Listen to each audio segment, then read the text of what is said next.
anyway, I had to go to county lockup 30 days, and I got out, and my friends, like any good military friend should do, said, "You want to like pay rent or get food? No, let's throw a party and invite whores and have a gangbang." Hey, welcome back, Four for the Road, everybody. I'm your host, Punk Rock. We got Gangbang Dave, we got Stone, and we got Rik Sharp as our two guests today. How's everybody doing today? Excellent. Good. Real fucking talkative bunch here on this podcast. They're like, man, we just want to promote our shit and make some money.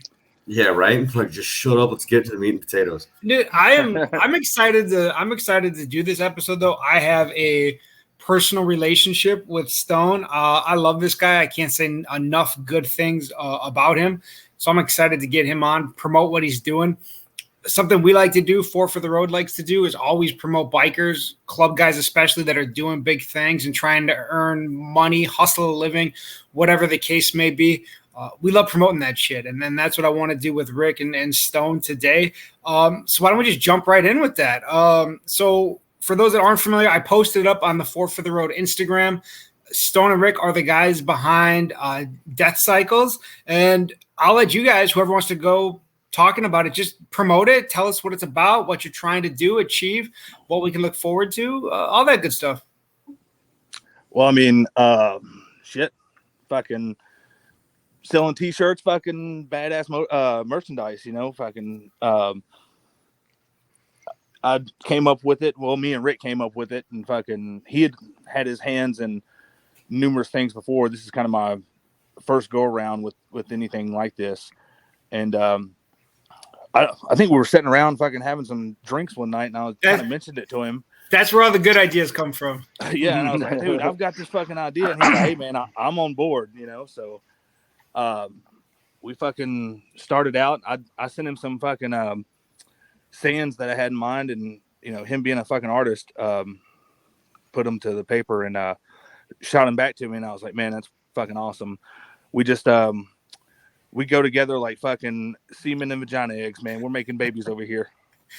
Yeah, well, and you mentioned, you know, Rik being an artist. Rik, you come from a tattooing background and stuff like that. So I mean, artistry and art is just kind of who you are, right?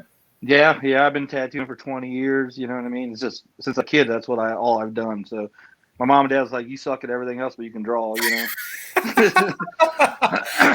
Yeah, making kids' dreams come true. Right.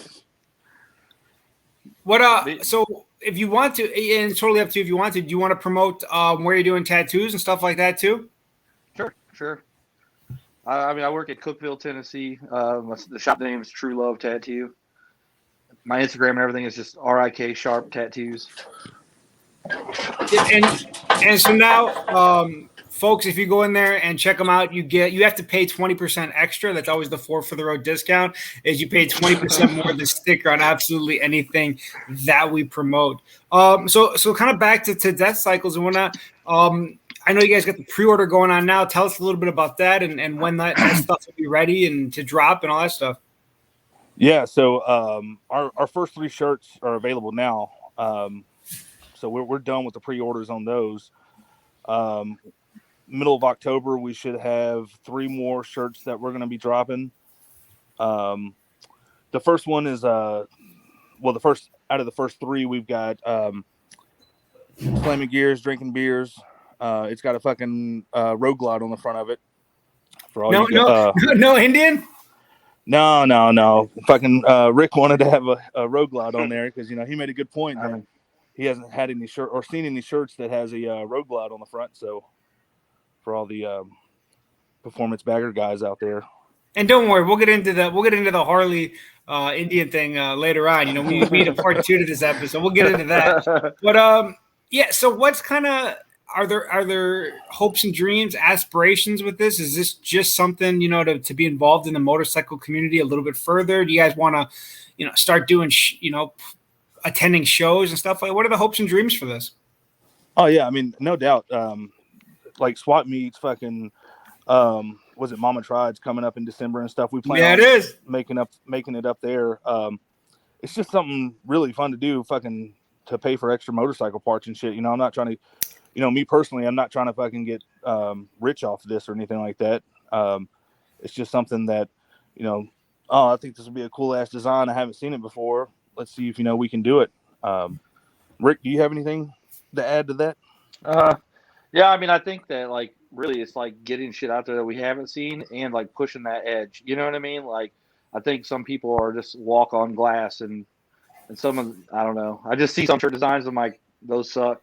There's got to be something better out there, So I'm just trying to put out stuff that I think that other guys that ride, club guys, would be interested in, owning.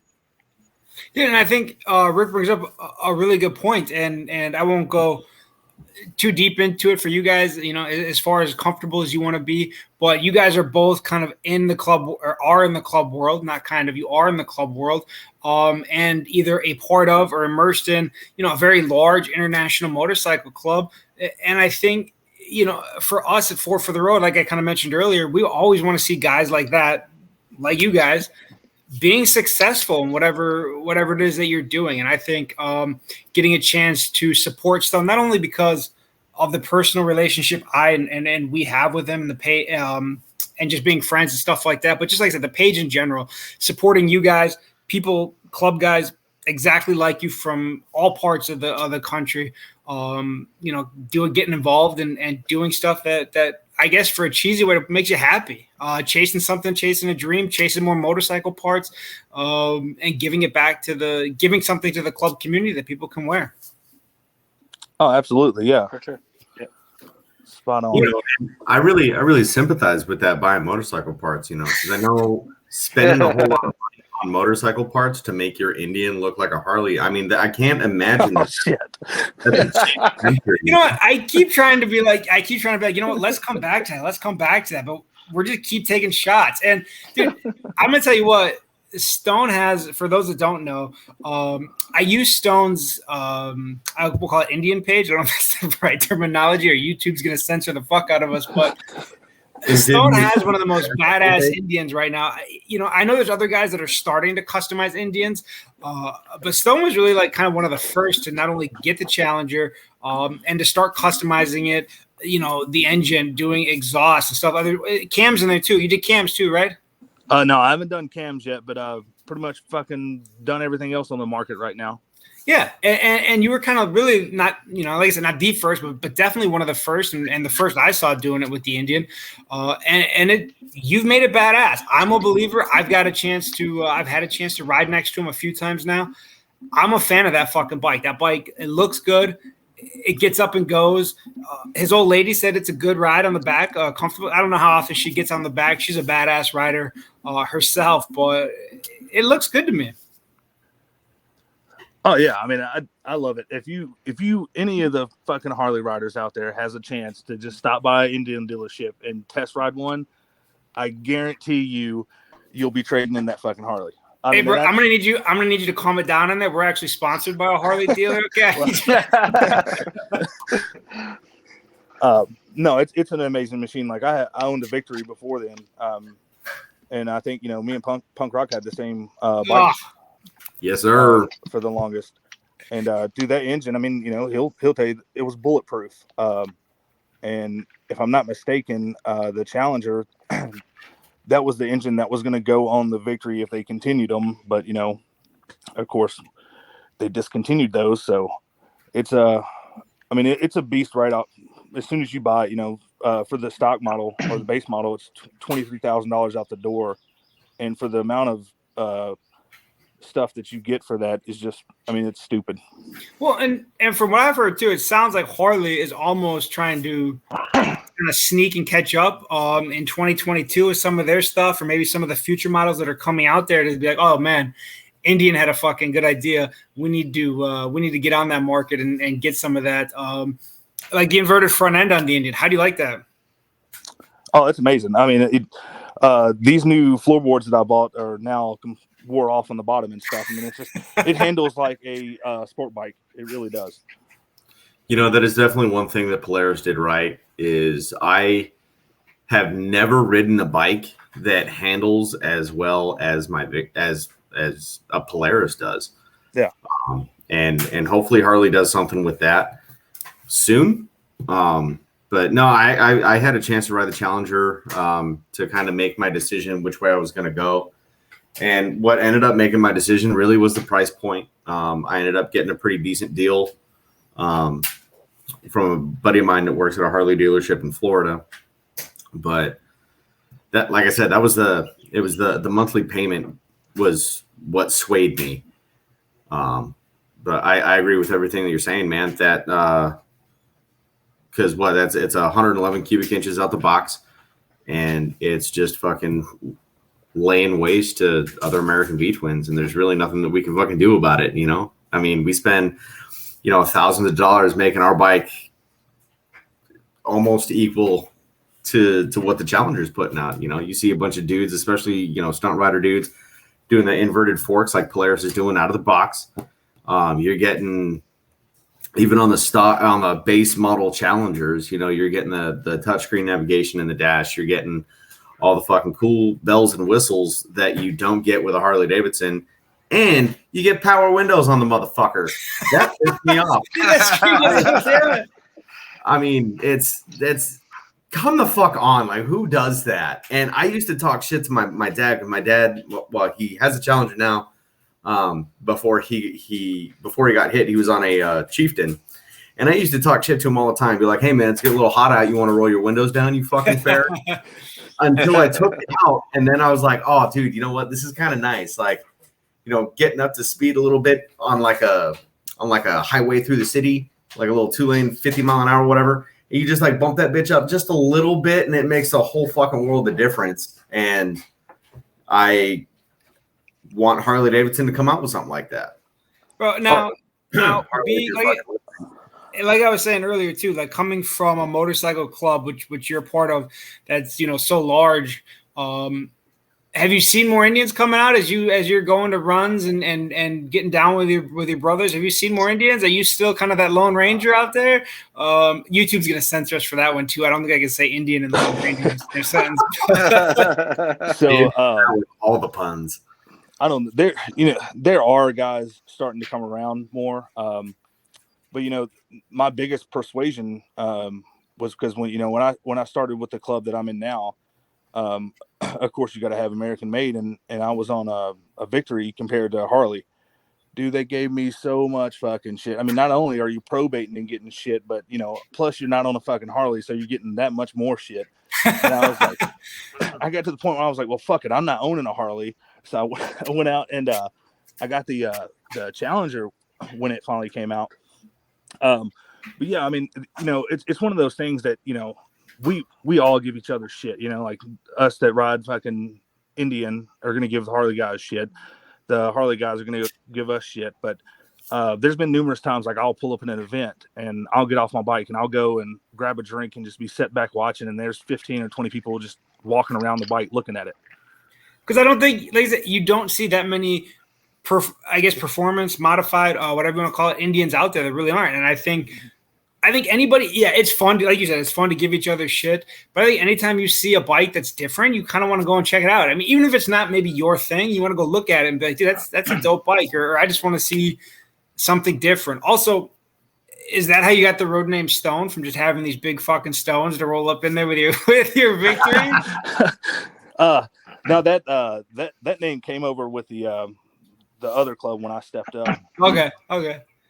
What? So let's go in order here and share with you. I want to talk about that customization shit though. Okay, go ahead. A lot of people don't fucking know about this stuff. Is anybody here familiar with the Barnstorm Cycles? Oh yeah, stuff. Stone sends me that stuff all the time. It looks dope, dude. You know what? I mean, that was one of the things, right? Like I could, again, price point. That was the thing for me. I was looking. Unfortunately, it was going to cost me about another $5,000 to do what I wanted to the bike. But that would be it, though. It was kind of the initial cost for me, because they got like mid control, like the fucking BMX peg floorboards. They got a dash relocation kit for the fairing, so you can run T-bars through that motherfucker. Oh yeah, it's just Barnstorm. Is it Barnstorm Cycles or Barnstorm Customs, whatever? Cycles. And have you seen the one that Instant Having Kyle does? No. I think I've sent it to Stone before. So the IG name is Insta Having Kyle, and he builds some badass bikes here in the Midwest, and he's done some Road Kings and some other Harley platforms, but he just did an Indian this year or last year. I don't know. It all blends together with COVID. And it's just a badass fucking Indian. And he took it out to Sturgis and stuff like that. And it's a performance bagger in every sense of the word. And it's one of the few completely done up ones I've seen, but it looks amazing. And guys like Stone and Stephen Kyle, they're selling Indians when they're rolling down the road. People are noticing that shit. Dude, that's a bad bitch. I just looked this up right now. That's fucking mean, dude. That's so what got whoever wants to answer first? What got you into the club world? What brought you around? What obviously for the road, we do a lot of club stuff and whatnot. Most of the guys have club backgrounds, so I was like to know, like, you can go as in detail as you want or don't want, but what got you hooked? So let's see. I started out riding bikes a little later in life. I think I was 21 when I actually owned my first, street legal bike. And I rode around for a couple years, and then a buddy of mine was starting up a RC, and he was like, "Hey man, do you want to come aboard?" And I was like, "Yeah, sure, I'll give it a try." So that club actually went from an RC to an MC, did it the right way through the COC and all that good stuff. Well, the dominant that's in our area has a dinner night, so we would go and hang out with them. And the club that I'm in now, I had never heard of those guys before, and I got to know them at that dinner night, and it was fucking from there. I was like, you know what, I want something bigger and better, and I talked to my wife, because that's the thing, dude, because we were together before the whole club stuff, so yeah. I definitely wanted her opinion on this stuff, and she was like, you know what, go for it if you want to go for it. And so I did, and it was fucking, I should have done it a long time ago.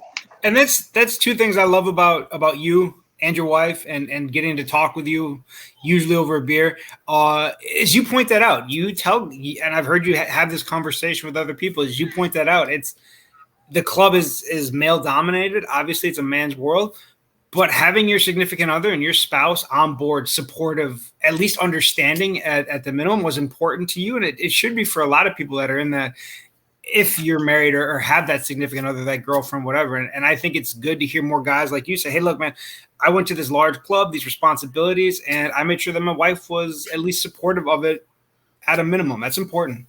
Oh, I mean, no doubt, and I've heard somebody else say it before, so I'm not trying to take, credit for this, but, whoever it was that said that made a good point that, not only do you, when you step up, do you probate, but, your family, your old lady does too, because, you're taking time away from her and being gone, focusing on the club and doing this stuff when she's having to take care of home life, and at any given time, you can get a phone call and say, hey, I need you here. Well, sorry, honey, I got to go, and be on the road and go. And then, if you have kids and stuff, then you're leaving her to take care and get them, ready for school or whatever the case is, Yeah, absolutely. And I guess, one other thing that I heard you mention when you were telling us about the early days was the dinner aspect. And in our conversations too, I've heard you mention that as, I'm going to say, to me, it sounded like a source of pride, like something you take pride in, the fact that now that you've become a member of this club and have been a member for a while now, it's like you take pride in the fact that this is still something that goes on.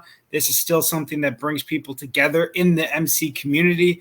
I just think that's awesome. I think, you saw a tradition that drew you to the club, and I you and your brothers and everybody else in the community work really hard to keep it going. And I love that. I think that's an awesome story.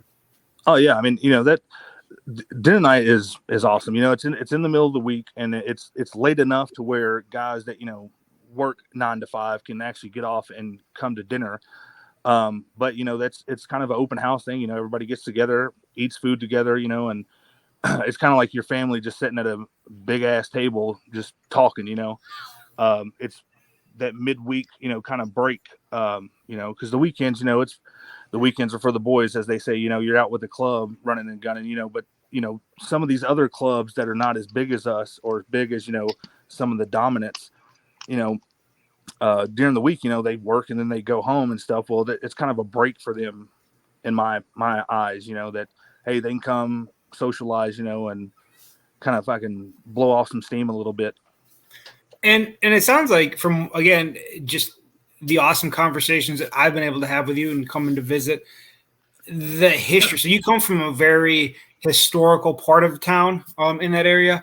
And it sounds to me, and hearing you talk and some of the other guys talk that I've had a chance to meet, you guys take a lot of pride in preserving that history and talking about it with smaller clubs or with new guys, and whether that's dinner nights or out on town or whatever. Obviously everybody in the motorcycle club has their fucking testosterone and whatnot. But when you talk to somebody like Stone, you see that that's not the first thing that you're presented with. You're presented with somebody who has a genuine love for that history. And I love seeing you get excited talking about that. And is that something you guys do at like dinner night and stuff too? Like just sharing history with people?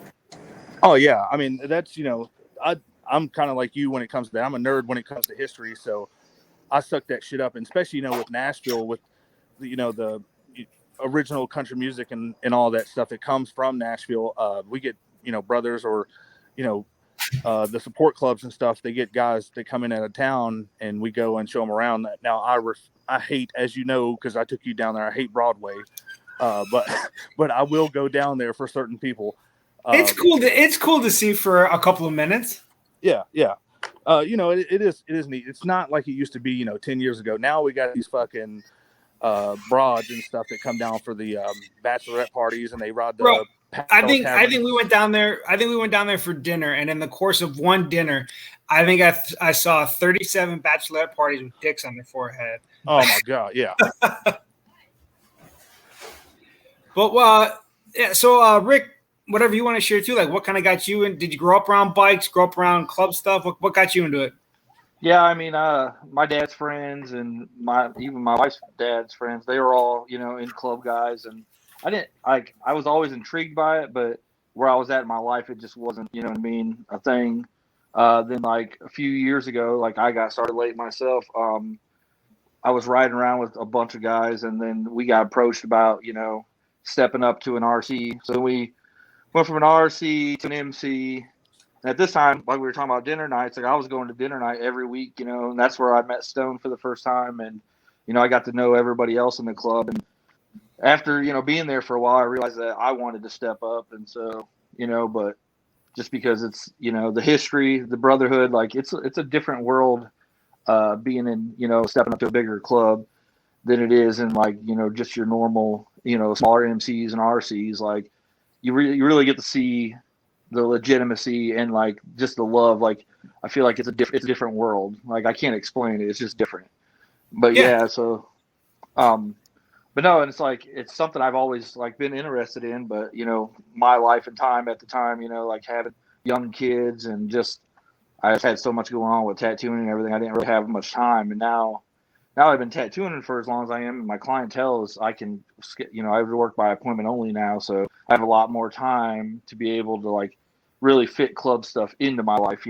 Before I didn't have that time because getting off every night at 9-10 o'clock just doesn't leave you much time to have much of a life. I just went home and drank whiskey and passed out. And that's another thing that gets me excited too, is that Rick is older than me in age, but as far as being in the club, he's just coming in and stuff. So being able to sit back and watch these guys, come in, and it being new and fresh to them, man, it gets me excited just to see that.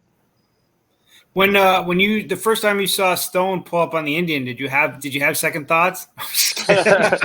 Well, so actually, when I first met Stone, I didn't know he had an Indian until later on. So, but it blends like in real well with all the other bikes. Right. He parks it away from the street lamp. Yeah. But that's the one thing that me and Stone also have in common is that we both really love the history of it, so we get a lot of time just talking about that, and any chance you get to talk to a graybeard, you're like, yes, you get excited.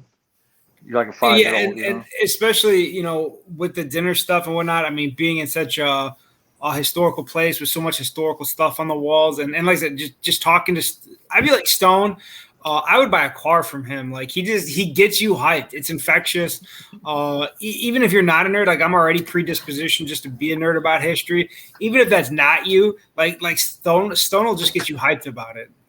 It's genuine. And you know, Punk Rock and I were talking more about, I just like to see more genuine people in the life. And it seems like from what Stone said and just talking to Rick seems genuine as fuck. Obviously, we know Ken is. Stone's obviously genuine as fuck. I just love to see guys like that doing big things, whether it's T-shirts or doing motorcycle club stuff and whatnot, all that good stuff. See, we're all trying to be like you, man. You did mention. I do want to interrupt because there's something that stuck out to me when Rick was talking about wanting to step up for the second time, right? He brought up the brotherhood, right? And I think for the most part, that's never a good enough answer for us anymore, right? Like, what do you want to join my club? Oh, I want to be in there for the brotherhood.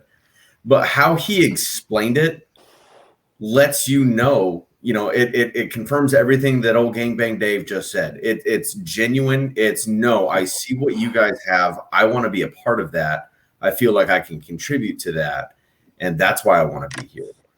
And I don't think you hear that type of answer with, that goes along with brotherhood as an answer often. And I just want to say, I appreciate the fuck out of that, man. That means a lot to me as somebody who took a lot of pride in that. I just think it's awesome. And I think that you made that move for all the right fucking reasons. Thank you. I appreciate it. Yeah. I think it's bigger than that word. It's just hard. It's hard to like put words on that. You know what I mean? It's like, I know it's just the go-to word everybody uses, but it's more than that. It's just hard to explain. But you fit in, you fit in. That's how I look at it. I think like in the last episode, we had kind of an audio clip that I pulled to advertise it, where I said, when it's genuine, if you're a club dude and you've been around clubs, whether you're still active or not, or just involved in clubs, when somebody's just telling you some shit because that's the protocol or they have to tell it to you, versus when somebody means it, when they're genuine. And when you hear guys like Rick talk and Stone talk, genuine is what the fuck kind of comes out of that, rather than somebody that's just telling you something because they want to be a part of the club or they want to sell T-shirts or whatever the case may be. Again, it's just that genuineness. So can I ask you a question about something? I know this is kind of off topic here, but you brought something up, and now I'm curious about it.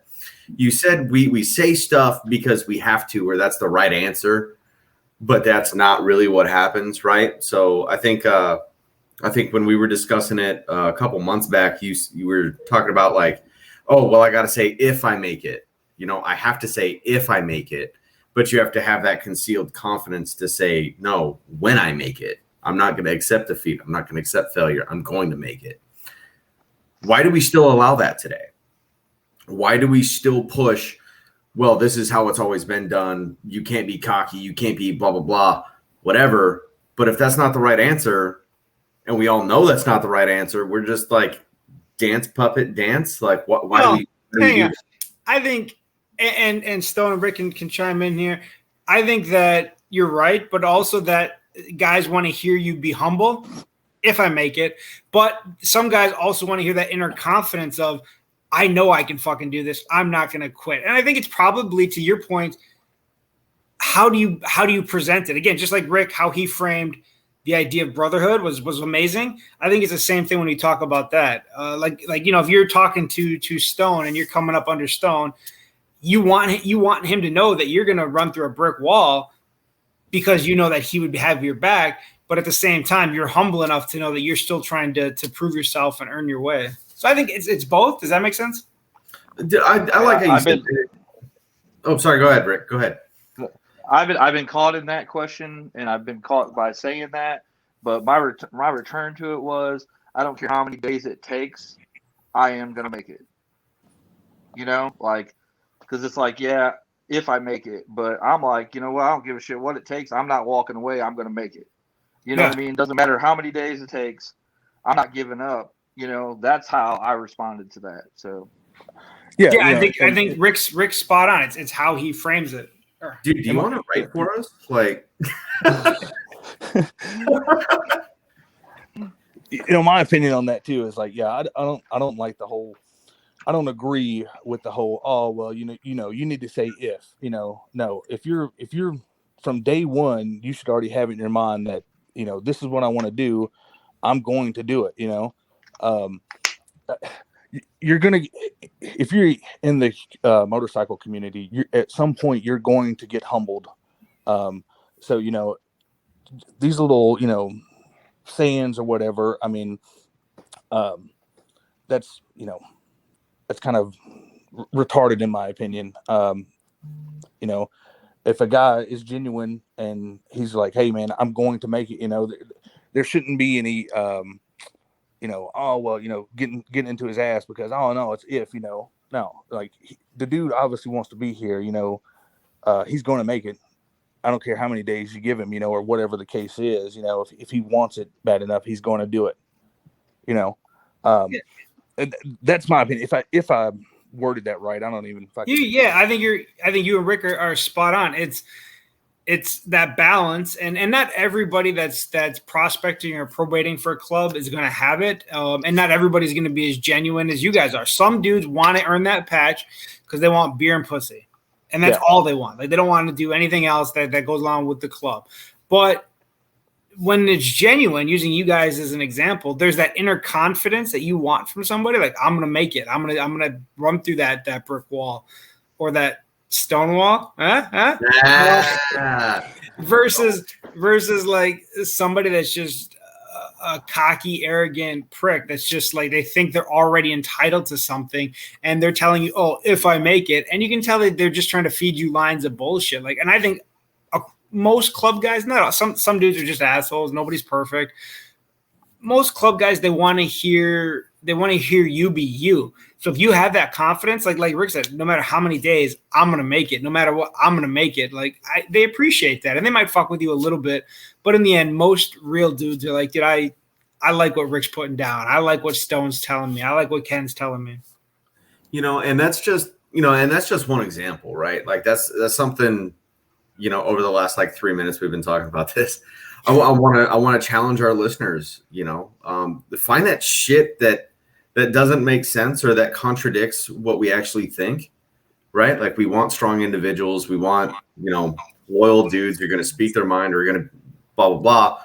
But then I expect this fucking puppet show act that contradicts everything that they're going to show me and do to prove to me that they're good enough to be my brother. I think there's a lot of the community that's built that way, and who knows? Maybe I've been out of the community for too long, and I'm just some fat lumpy fuck talking out his ass. Somebody can come kick my ass for it later. It's fine. I'll take it. It's not like you can take away much more, man. I got a fucking fat waistline and a thin hairline, so yeah. I'm telling you, I like I said on the IG, I promoted Stone's IG, the 1901 for the Indian motorcycles.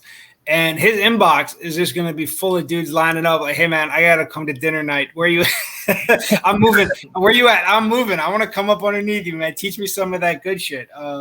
And again, that just – it speaks to just the character not only of him, but I mean, you look at somebody like Rick, dude, like whatever is in the water down there is just producing good-ass club dudes, guys you want to be around, guys we wish we had – more of in the community. And where the fuck is Deathcycles going next? All right, where can people come and get some stuff online? Yeah, mostly it's online, like fucking Instagram, Facebook. We haven't got a website done up yet, but I'm sure you'll be seeing us around some swap meets and fucking bike shows and at your local strip club. Just setting up in the parking lot. Yeah. And so, like I said, for people that, or if you guys don't know, or for other people that are just listening for like the first time, what Ken does when he edits this and puts all everything together. So the links for the IG and stuff like that, it'll all go into the YouTube links. It'll go into our IG so that people can just click on it and be directed right to your IG page and stuff like that, and check out the merchandise and stuff. So. How do you get sunburn in Wisconsin, Dave? It looks like your nose is a little red. No, I'm just an alcoholic. No. Oh, right. Yeah.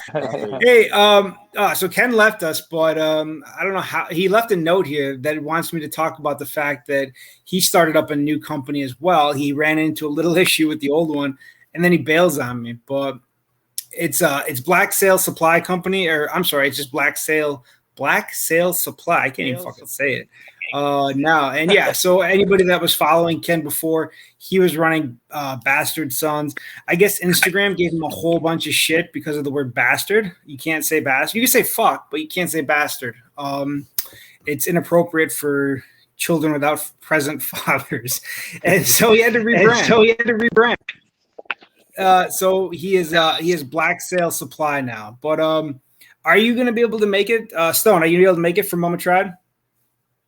Yeah, so that's our plan so far. I'm going to try to get my schedule switched around for work, and then I'm sure we will be there. I'm not going to make any promises, but I'm pretty confident that we will be there.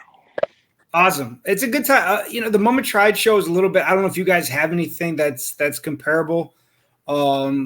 Tennessee, Kentucky area, Georgia, anything like that.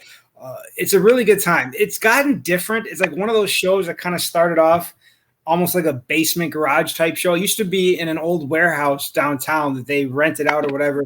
And you literally, in the middle of winter in Wisconsin, dudes would line up a mile down the street waiting to get into this warehouse and go through this event and this show. And then it kept growing. It got popular. Celebrity builders come out and stuff like that. And now it's actually in the Milwaukee Bucks basketball arenas where they have a race. And then at this big concert venue downtown is where they actually have the motorcycle show itself. So it's evolved into like this whole weekend. It's got some really great racing. They get some famous people that come out for it. They get some famous bike builders, vendors come out like Simpson or Espinoza. I think SNS sets up a booth, Rusty Butcher, things like that. So some of that like small hometown feel is gone, but it's still a really cool event. Do you guys have shit like that by you? I mean, yeah, we do. We have like the Redneck Rumble. I mean, Easy Rider comes to town fucking once a year. I don't know if Rick, you know if they came last year? I don't remember. I don't think so. I didn't hear anything about it. So yeah, probably because of COVID, But we have a few little bike shows, bike events and stuff. I don't know if you guys remember or not. What was that? Probably 5-6 years ago when there was supposed to be like this Nashville Bike Week, and this guy ended up scamming everybody and shit. He got away with a shit ton of money though. I'm like, God damn. Luckily, I didn't buy tickets for that shit. Wait, so he came up with an idea to have a bike week, or told people he was gonna have a bike week in Nashville, and then sold tickets to it and just took off with the money? Oh, dude, yeah. I mean, a fuck ton of tickets that he sold and shit. Yeah, and just fucking he dipped out. Also, you got to tell me more. What is the Redneck Rodeo? All right, I'm from the north. I want to hear more about this Redneck Rodeo. It's a Redneck Rumble. It's a Redneck Rumble. It's fucking it's like a bike / car / swap meet. They've got fucking anything from fucking slammed like lowrider buses with fucking the big diesel smokestacks coming out of them to custom built choppers, and then of course you've got everybody fucking selling motorcycle parts and shit there. It's usually a pretty good time. And then down farther south, or I think it's south, we have the Junebug Boogie. That's another southern slang thing. that sounds southern as shit. And there's one up your way, ain't it, Rick? That's the Junebug Boogie here in Cookville. Yeah. I've went. It's just like it's a bunch of old women with their tits out running around. Shit that you don't really want to see, but you get to see. Is that like one of those like roped off camp areas and stuff like that, where it's like all you got to have a ticket and a wristband to get in and shit? Yeah, that's pretty much what it is. I feel like every time they have one of those, like your first 7 steps into the campground, there's a fucking naked old man somewhere. Like it never fails.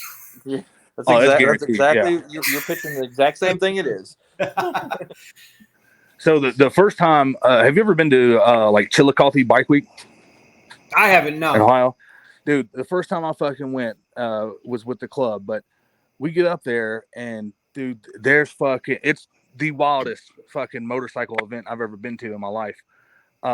Just the amount of naked people, and they've got this this little track that goes around the campground.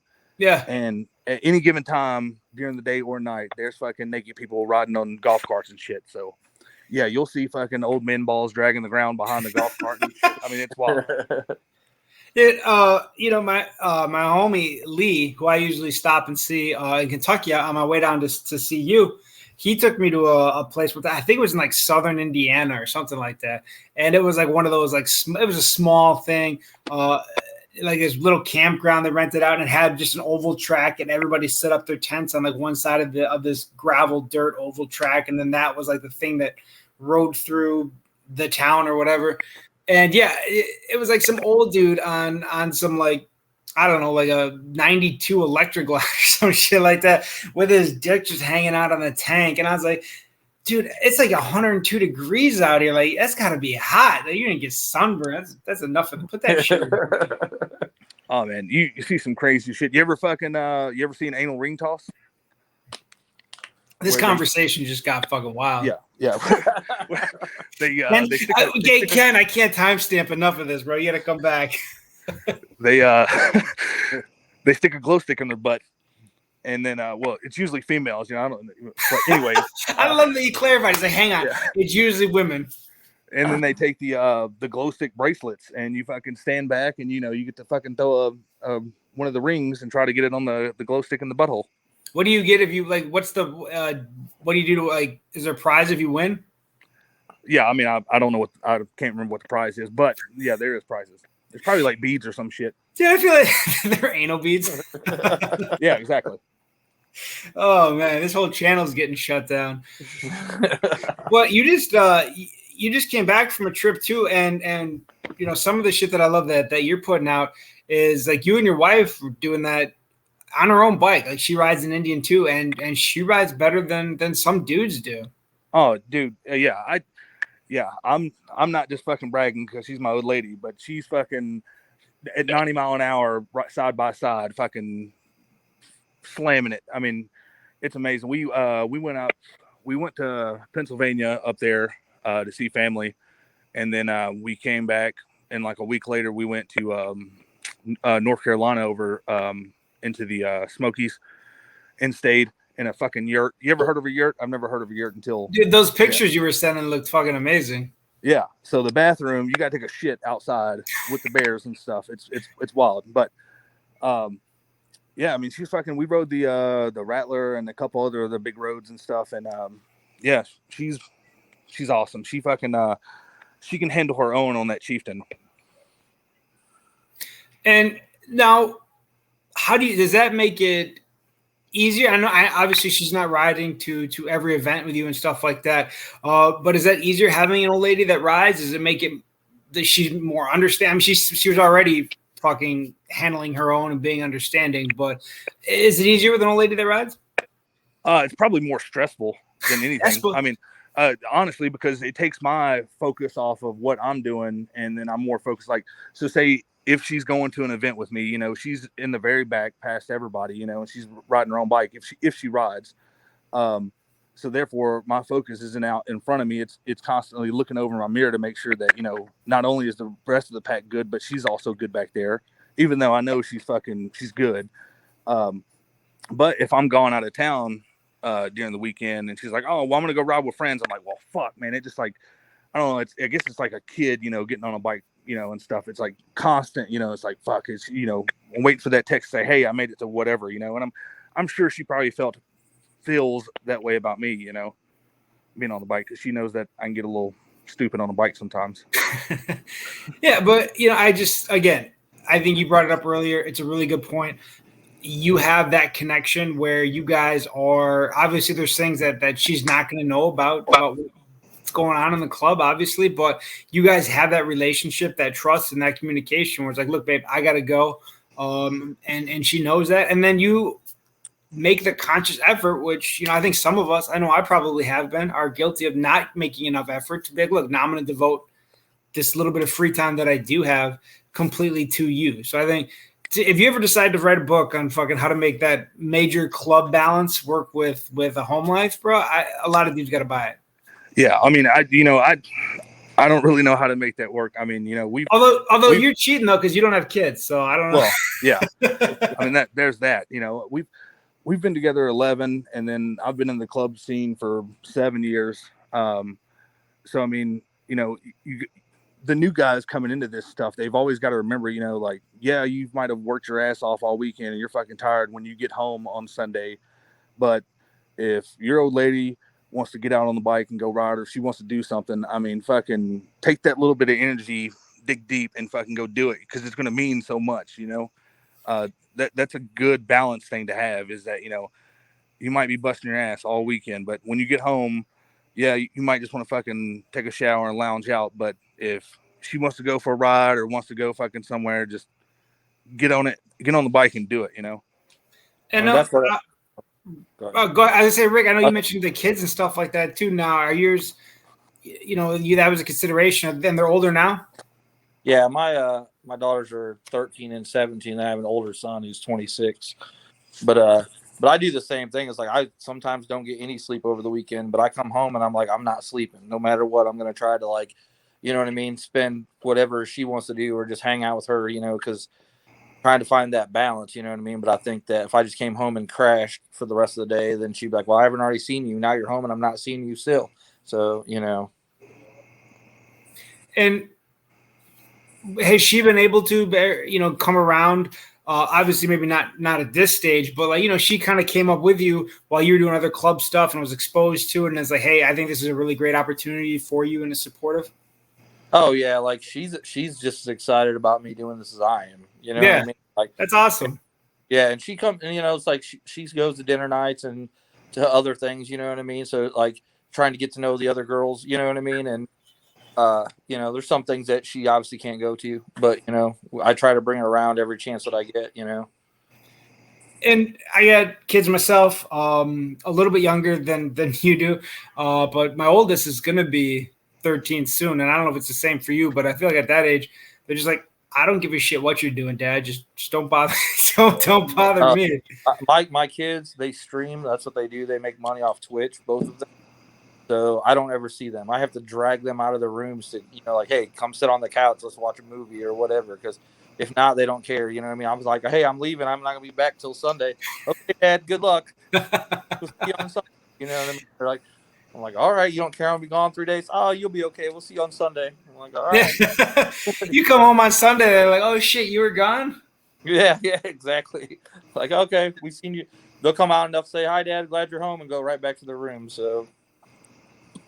Dude, I've always wanted to ask a tattooer that's involved in club life.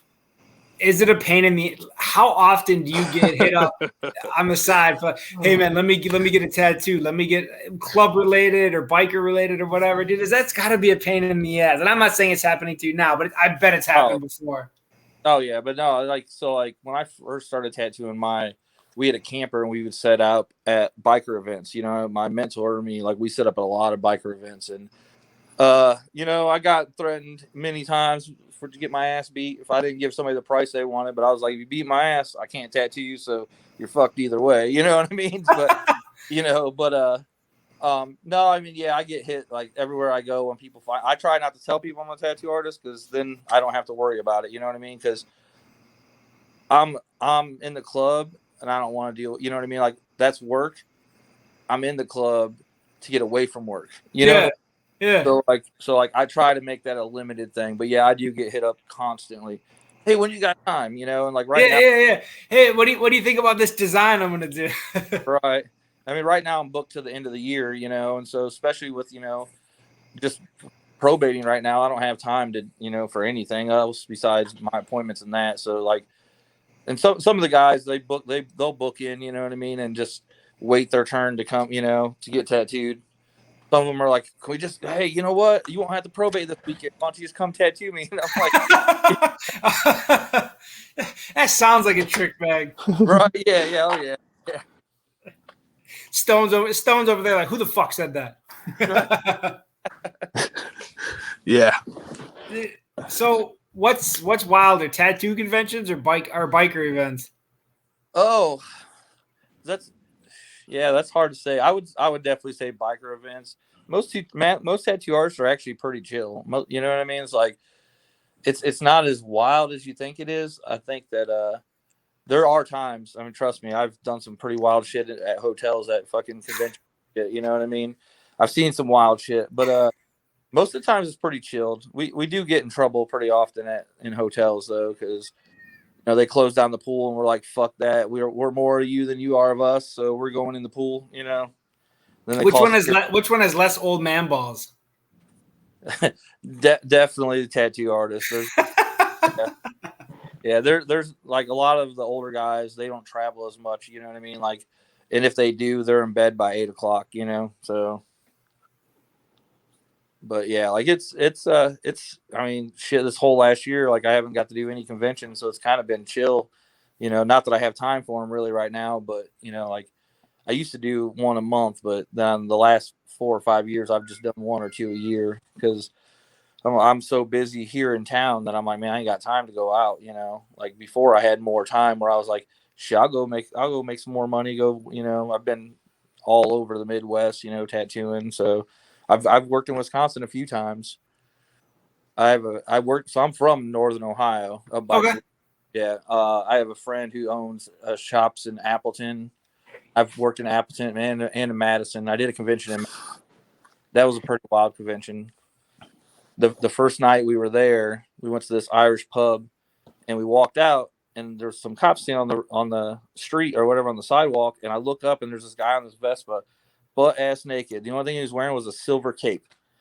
He just flew by right across from the Capitol building. He just flew by and I looked at the cop and he's like, oh, he does that all the time. And I was like, oh shit, okay. They didn't give a shit at all. I was like, okay, fuck. This is all Wisconsin like this. The cops are just like, yeah, go ahead, have a good time. It's like, go ahead, take clothes off, bro. That's cool. Yeah. Dude, Wisconsin is the closest to Tennessee that you will get. I mean, there's fucking people up there. They'll just stop and talk to you for no fucking reason, just like here at home. Right. It's crazy. We actually I had a couple brothers from up there come in. We had an event going on, and of course, they was like, oh, fucking Murder Dave. And I was like, well, yeah. And they was like, oh, man, dude, they couldn't talk highly of you.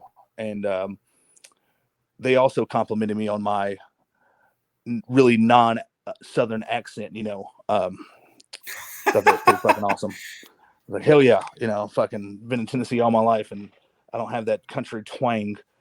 I don't know. It's pretty twangy to me, but there was, and again, I don't want to name drop, but the first time I ever met Stone, he rolled up to Wisconsin with some of his brothers, and they got out of this truck, and there was one gentleman with him, one club brother with him, decked out in what I from the Midwest would call traditional Tennessee garb, shit kickers, a blaze, I think it was like a blaze orange or lime green shirt under some overalls, some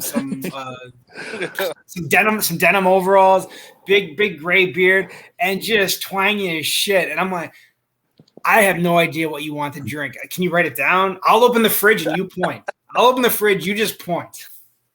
Oh, yeah. So yeah, I guess compared to that, Stone's not that twangy.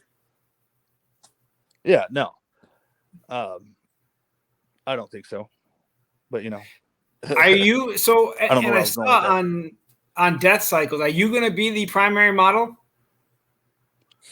I'm thinking about it. Depends on how much of a percentage I get off of this. So now, like, if you guys start doing some women's booty shorts, I would like. Can you stay the model? That's all.